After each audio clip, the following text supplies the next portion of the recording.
day, everyone. This is Gemstar. We are here again in our kitchen. This is kitchen of my employer, guys, and I'm going to cook for them for their dinner. So for today, we have another exciting recipe. This is just so simple, and we have some lamb chops here.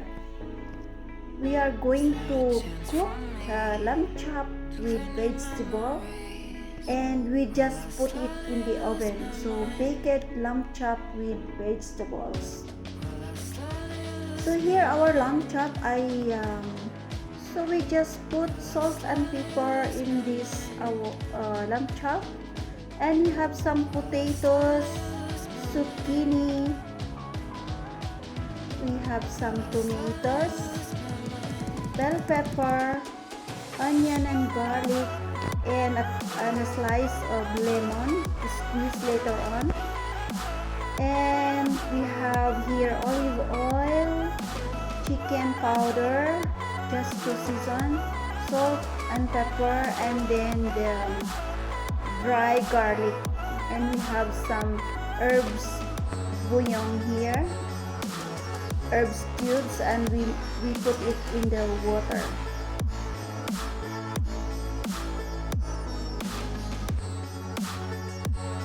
So let's start it, guys. We're just going to mix all together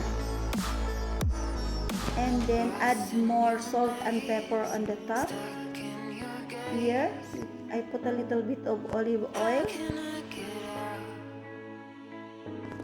just a little bit, guys, because later on the lamb chops will have a lot of oil from itself. So we add salt and pepper, the chicken powder, and the powder, garlic powder, and then mix.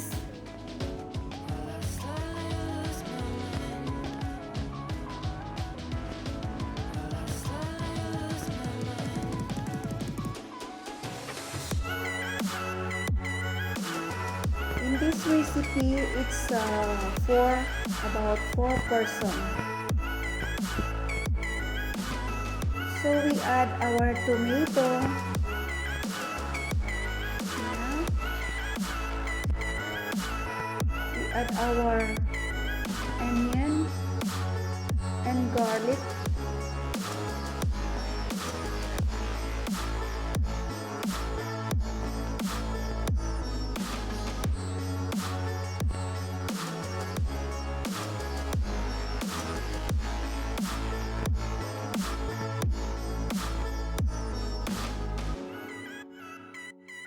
And then we squeeze our lemon. We only need half of it. Squeeze it.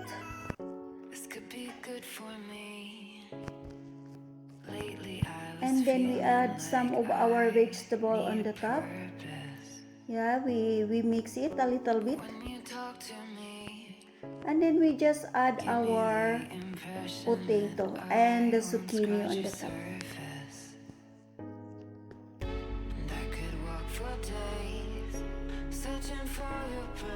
This is really tastes good, guys.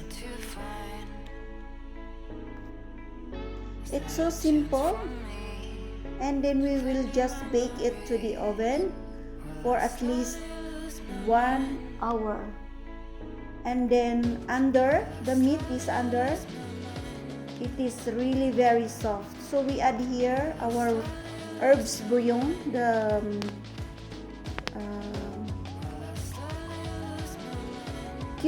herb cubes. I melted it in the water, hot water. So that's it, guys. We will put it in the oven in 200 degrees. But first, of course, we will put some aluminum foil on the top to cook it slowly, and then later on we will remove the aluminum on the top, so it is grilled on the top. A few moments later. So that's it, guys. you can see, it is really good and it looks so tasty. This can be served with salad and bread. Yummy, yummy. Mmm.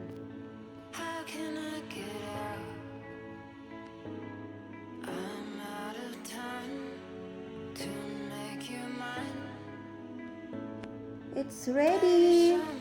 Come on guys, and let's eat.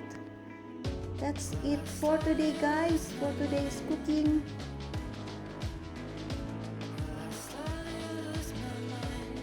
Thank you for watching. Let's put some garnish on the top. It's a rosemary. Looks yummy. So guys, that's it. Thank you for watching and God bless.